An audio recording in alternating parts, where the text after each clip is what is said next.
Sabay sa agos ng mundong ito, ako'y gulong-gulo.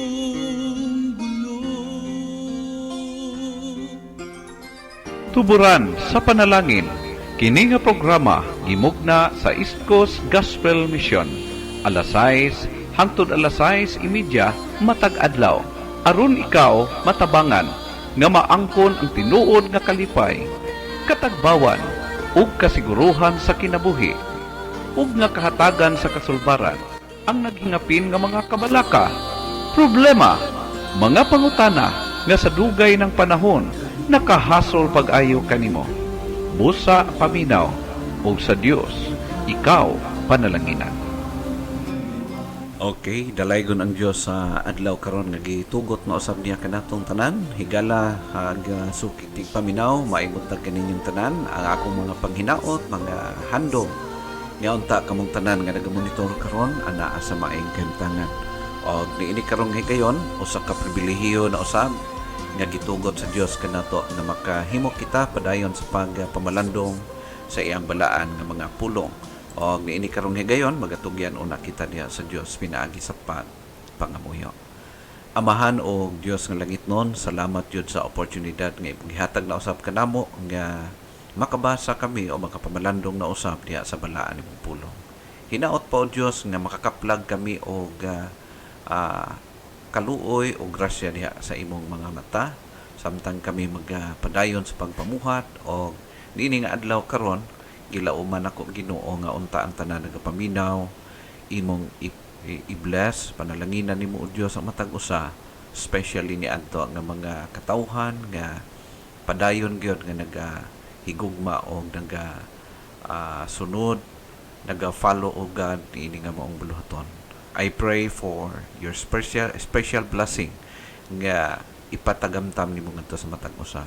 Especially Father sa among pagpamalandong karon ang imong pulong padayon makig istorya, makig hatag kanamo og dugang nga mga instructiones o mga pagdasig o pagkorek o sa tanan nga ministry nga pwede o gusto nimo nga ihimuon nga ni sa among kinabuhi ma-materialize sa among kinabuhi.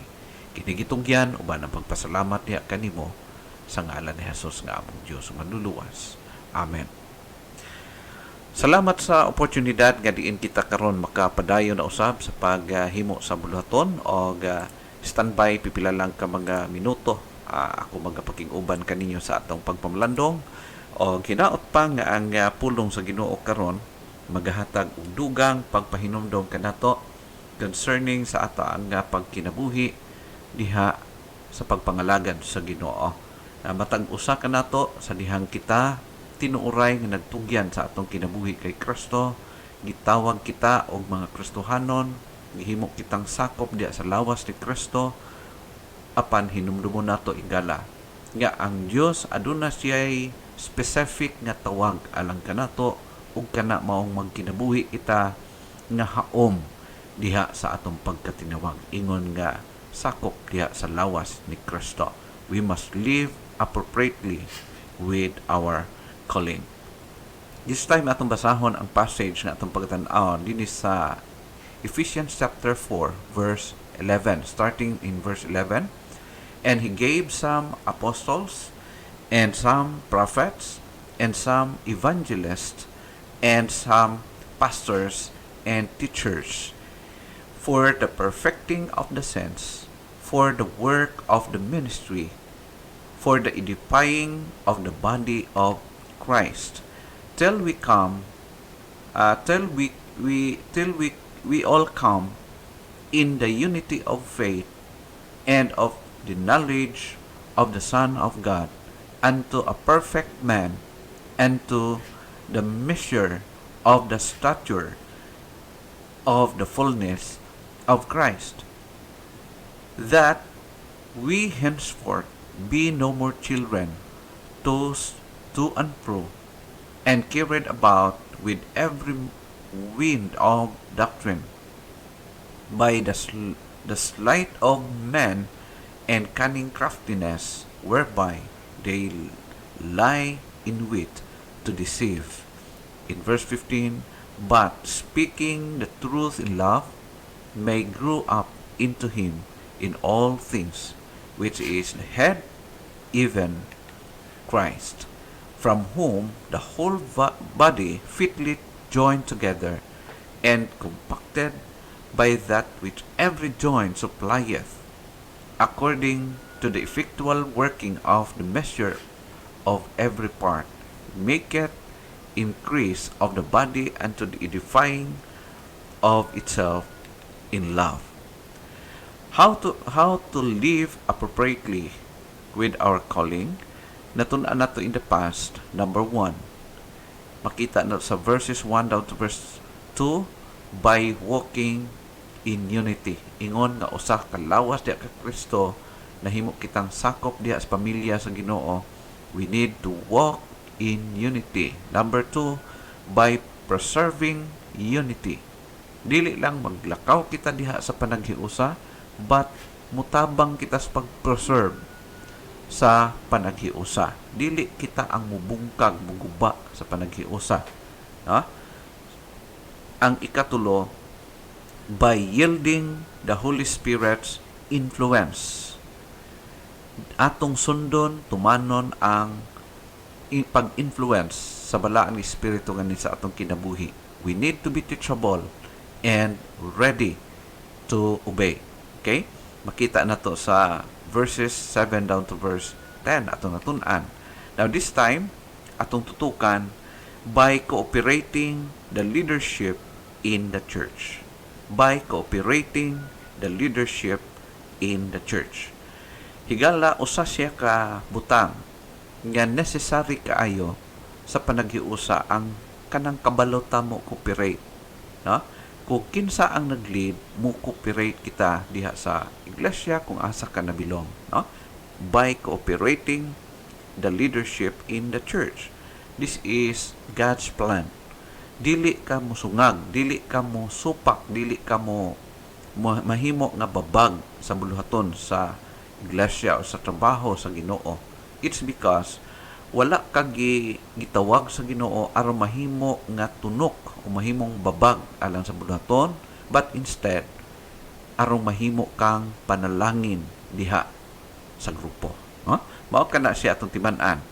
God not only gave the Holy Spirit to influence us or to influence believers, but also gave temporal and visible leaders so that the church would normally function. Mao na nga ang Dios, gituyo sa Dios nga nagpili siya og specific person sumala sa iyang kabubuton, ibutang diha sa iglesia aron siya ang temporary nga mag-lead, dumala diha sa iglesia aron ang iglesia mo function nga normal. Okay? So mao kana siya ang atong timan-an.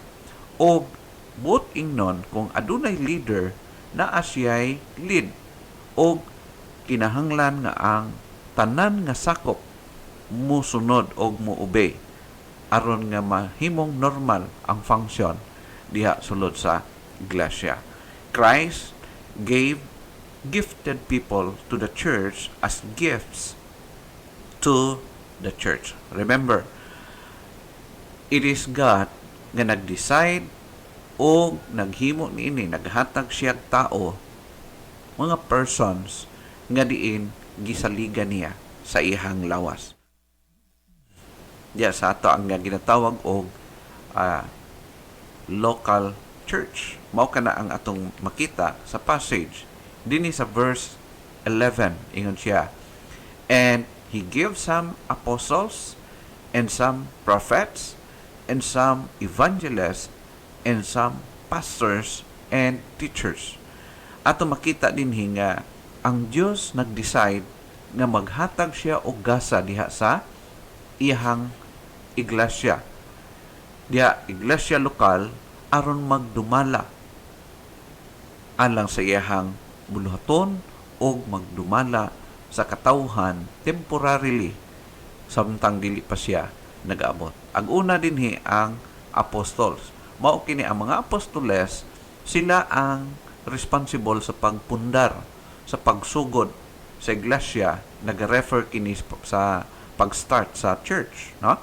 O unsa man ang trabaho nila, ang mga apostoles, ilang trabaho, mao sila ang gipadala sa Dios as an authoritative delegate who had seen the risen Christ and had received personal appointment from Him. Katong mga apostoles, katubitang giuban-uban ni Jesus Christ, o natagaan sila og specific nga instruction sa Ginoo. Sila ang mga unang tao nga qualified nga nahimong apostol. Og sila, 12 sila, namatay ang usa kay nagbudhi kay Jesus Christ, si Judas, og sa kabubuton sa Dios nagpili siya og isa pa nga mao si Apostol Pablo nga gitawag natog apostol sa mga Hintil. Og ang ilang trabaho, sila ang gidiligar sa Ginoo aron mahimo nga magpundar, mag-start sa church. Og mao kana makita nato ang mga record sa New Testament nga mga trabaho sa mga apostoles, no? Now, pangutana, naa pa ba'y nadugang sa 12 apil kay Apostol Pablo? Wala na. Kay nga naman, ang apostoles, sila ang gi-appoint sa Ginoo. Personal appointment, gihatag sa Ginoo. So as of now, we don't believe nga naapay mga apostoles. Kay nga naman, nahuman na ang ilang termino. Now, the duty of the apostles was to establish the church and the churches o daghantag mga record nga makit-an ni ana. No? According sa verse 11 again, not only apostles but and some prophets. Naghatag ang Dios og mga propeta. The one who speaks forth provided edification, exhortation, and comfort to the church. Og example sa prophet, mausab si John the Beloved.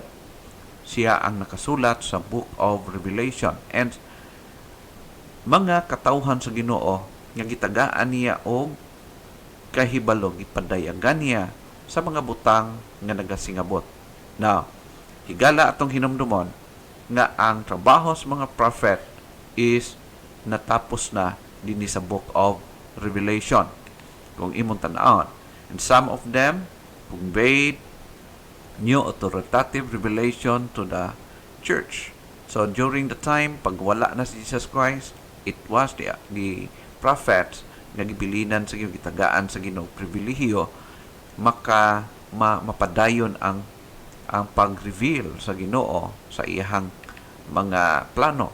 Another, evangelists, kining mga tawhana nga gipili sa Ginoo bilang gasa sa iyang lawa sa iglesia.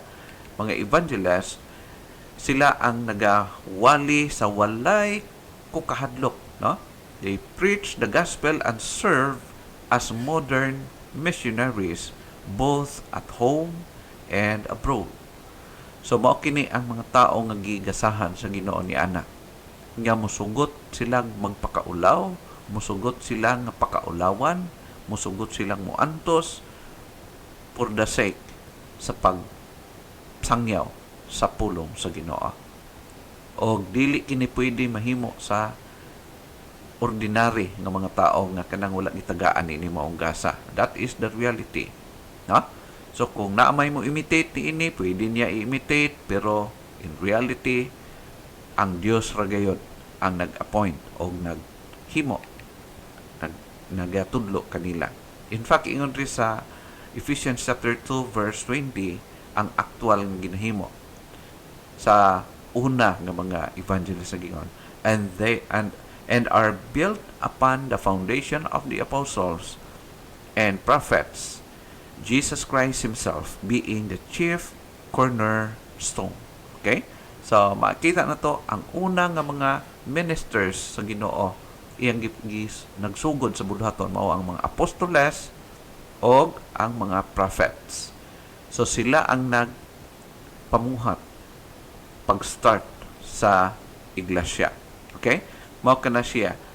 And next is nga gift niya sa church is pastors and teachers. Okay?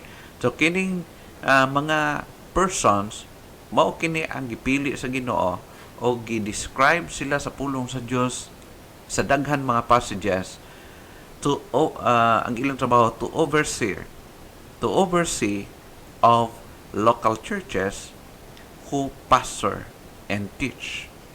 Okay? Sila ang responsible nga magdumala sa iglesia wherever they are. So kung asa sila gibutang sa Ginoo, ilahang trabaho karon ang pagdumala sa mga local churches. O makita na to nga nagpadayon ang ilang mga trabaho up to this day. Now take note, ang gihatag sa Ginoo is pastor. Okay? Wala siya generic. Dili siya pwede dagdagan. Pastor, teacher ang gibutang sa Ginoo diha sa iglesia. Okay? So dili pwede convert. Pastor gyud ang gibutang. Okay? Dili siya pwede dagdagan. Now, ato makita ang mga pastoral aspect of ministry nga gisugilon kanato. Pastoral ministry involves shepherding the flock. Shepherding involves protection, tending the needs, strengthening the weak, encouragement, feeding the flock, making provision, shielding, refreshing, restoring, leading by example, to move people on in their pursuit of holiness, comforting, guiding, and etc. etc. Ato makita nga mao kini siya ang mga specific nga trabaho sa alagad sa Ginoo gibutang diha sa iglesia. Iyang proteksyonan o giyahan, itudluan, i-motivate niya ang church nga mo function normally accordingly sa mga plano sa Ginoo. God not only give the Holy Spirit to influence believers, but also give temporal and visible leaders so that the church would normally function. Remember that. Kay dili maka-function ang usak iglesia without the pastor or leader. Kung naaman, dili normal ang iyang function. Okay? So, kay maumana ang plan sa Ginoo, dili pwede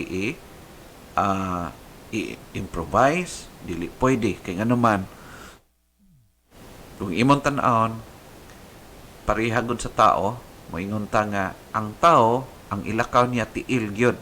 Diba? Pero there are time nga naay mga tao na putlan og tiil, pero makalakaw gyapon kay gamit ang kamot. But the question is that normal? Dili na siya mo normal. Dili man ang kamot ang ilakaw. So, ang normal nga ilakaw is ang tiil. Sama sa iglesia, pag walay pastor, mulihok man tuon siya, pero dili maong normal. Angol-angol siya. Okay? So, mao kana siya ang realidad. The purpose why God give gifts to the church is aduna siya'y purpose niini. Not only by yielding the Holy Spirit, and we need to cooperate the leadership in the church. Dili lang nga nag-obey kita sa Holy Spirit, but appeal ang pagkooperar sa leadership, sa leading diha sa ato nga iglesia. According sa verse number 12, makita nato din mabasa nato, for the perfecting of the saints, for the work of the ministry, for the edifying of the body of Christ. Unsa ang purpose nga naghatag ang Dios og gasa is for the perfecting of the saints, for the work of the ministry. Aron ma-equip niya, mahasa niya ang iglesia, ang mga Kristohanon or mga sumusunod ni Kristo, aron makabalo sila mubuhat for the work of the ministry. Daghan mga konsepto o mga paghuna-huna sa daghan mga kasimbahanan nga it is the pastor's responsibility ang paghimo sa tanang butang. No, it's not. Ang gisulti dinhi nga ang pastor o ang leader sa simbahan, siya ang responsible sa pag-equip, sa pag-nurture sa iglesia aron nga ang lawas ni Kristo, ang mga Kristohanon mo function, mo buhat sa dapat o sa responsibility nga para kanila. Ha?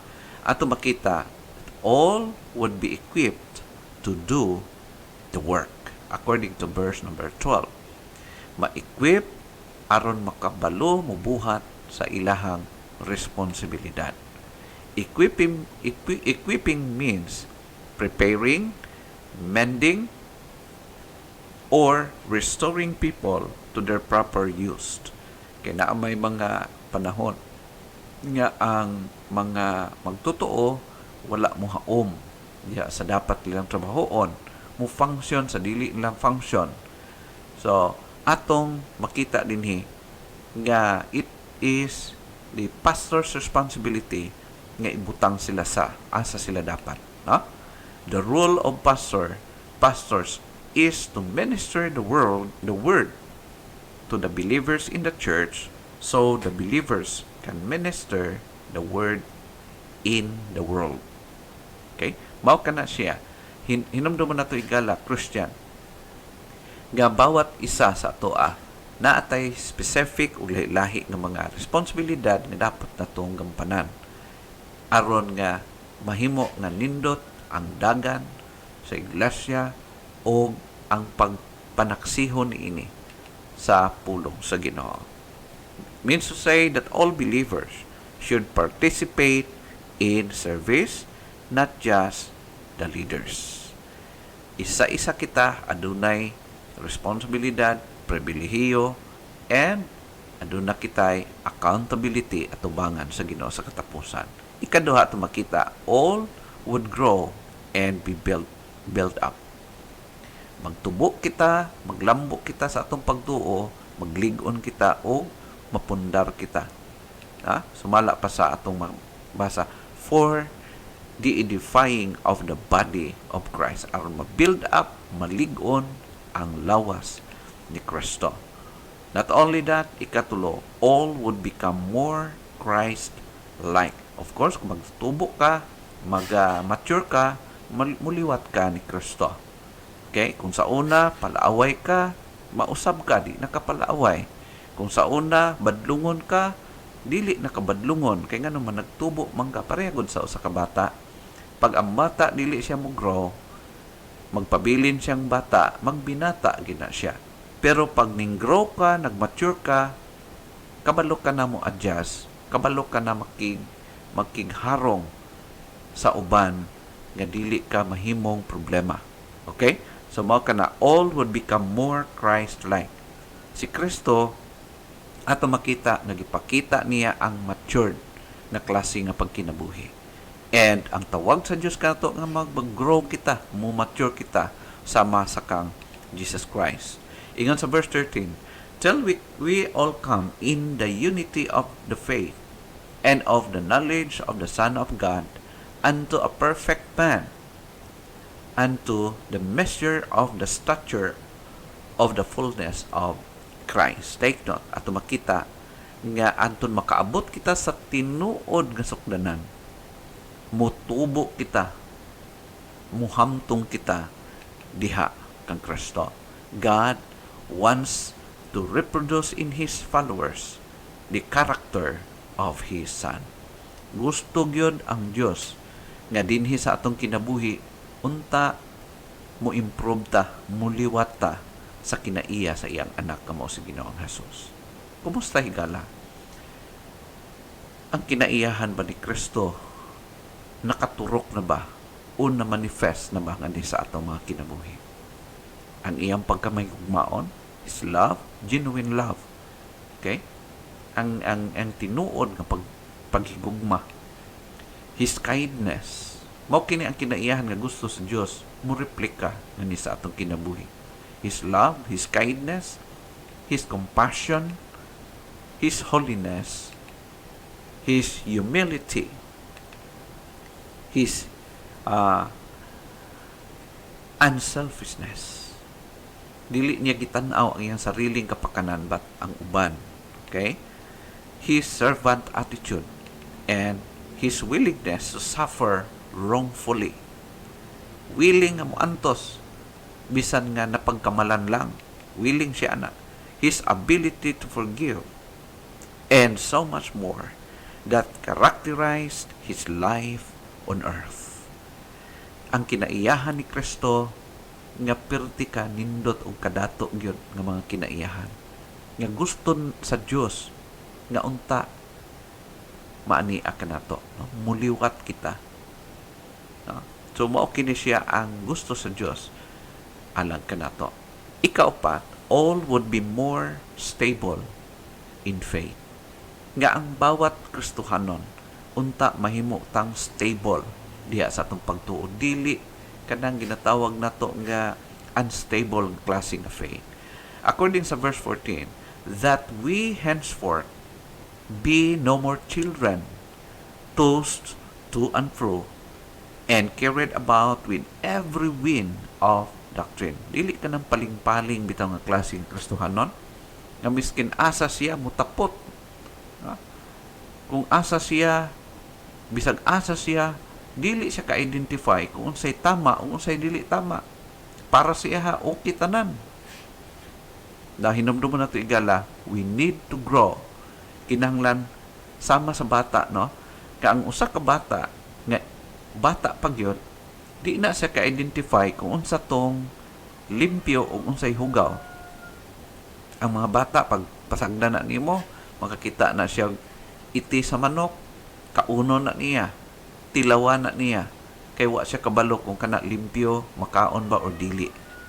Now, ang matured nga tao, natural, maka-identify na siya unsay hugaw, unsay dili hugaw. Na ang pulong sa Ginoo nagsulti siya arong pag kita magtubo, dili na ta pareha sa bata nga maanod-anod sa mga pagtulunan nga naa sa atong kalibutan. Kabalo ta mo taste, kabalo ta mo tan-aw kung unsay biblical o unsay dili biblical, unsay tama o unsay dili tama. Ang delikado kang para sa imo tama tanan, agoy ka, delikado na siya. Nag-show na nga ikaw bata pa gyud, di ka kabalo unsay naa sa Biblia. Now, hinumdum na to igala nga mauni ang handom sa Ginoo nga kita mahimong stable sa atong pagtuo. Ang kaluwasan na alang yun kay Kristo, wala sa simbahan, wala sa ubang mga tao, wala sa mga leaders sa simbahan, kundi na alang kay Kristo, kay siyara ang nagpakamatay pagluwas kanato. Okay? Ang kaluwasan wala sa mga apostoles, kundi na aragyon kay Kristo. Ang kaluwasan wala sa mga anghel, kundi na alang yun kay Kristo. Ang kaluwasan wala sa atong sariling binuhatan nga maayo, tungod kay ang kaluwasan na alang kay Kristo. Og dapat sundon og tumanon si Kristo.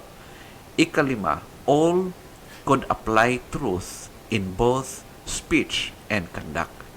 Na ay daghang mga tao nga maayo manulti, maayo muwali, pero ang kinabuhi wa magsunod, wala muhaom sa ilahang gisulti. Okay? So, ato makita in verse number 15. But speaking the truth in love may grow up into him in all things, which is the head, even Christ. And maukin siya ang bantayanan sa kinabuhi sa Kristohanon. Nga unta, mutubo kita, magligon, mulambo, mumature kita. Kung unsa ang gisulti na to, mauna atong gibuhat. Kung unsa atong gibuhat, mauna atong confession. Okay? Mao kana siya higala. Ang ikaunom, all could mutually contribute to church growth. Ang bawat miyembro diya sa iglesia naa siya dapat contribution nga motubo ang iglesia. Gikan sa pastor, ngadto sa mga officers sa church, diya sa church body, congregation, tanan mga members would can contribute sa growth sa iglesia. Walay magpabigat sa iglesia. Tanan, mutabang, mo cooperate magamay o magdagko nga pag-cooperate, kinahanglan himuon sa tanan. Kay nga naman, sama sa lawas, walay bahin sa lawas nga dili mo kooperar kung naay purpose, naay goal nga himuon ang body. Okay? Mao ka na siya. In verse 16, nag-ingon, from whom the whole body fitly joined together and compacted by that which every joint supplieth, according to the effectual working in the measure of every part, making increase of the body unto the edifying of itself in love. Amen. Praise God. Ato makita nga ang matag usa expectation sa Ginoo nga naay ginatawag contribution nga mo increase, mo develop, mo grow ang lawas ni Kristo pinaagi sa gugma. Okay? So mao ba kini ang nahitabo sa atong kinabuhi? Do we perform sa ato ang mga responsibility atong part diya sa iglesia? If not, challenge for us. Cooperate. Participate sa buluhaton diya sa iglesia. Remember, the church then is a diverse body composed of many different people who must give attention to preserving their unity. Persevere, then i-preserve ang unity diha sa iglesia. And each believer contributes to body's growth as he or she exercises his particular gifts or abilities in the service of Christ. Kung unsa imong ability, ipagamit na sa Ginoo. Ayaw paghawd-hawd. Kung unsa ka, diha ra kataman. Ang imong responsibilidad, buhata lang sa walay pagbagulbol, sa walay pagsukit-sukit. Just do your part for the sake of God's glory. Okay, hinumdum mo na to. Kung unsa ang gipabuhat sa Dios kanato, i-judge kita niya after. Ang dili ato ang trabaho, dili ta i-judge sa Ginoo about ni ana. But we should do our part sa ministry nga expect sa Ginoo nga atong himuon. We must live appropriately with our calling. Higala, mao kada siya ang atong natun-an karon. By yielding or makita nato nga ato sundon ang gihatag sa Dios kanato. O bawat usa sa ato na atay mga purpose nga dapat natong gampanan sa atong pagkinabuhi. Hinaot nga ang Dios magapanalangin ngani sa ato nga mga kasing-kasing. Salamat og maayong adlaw.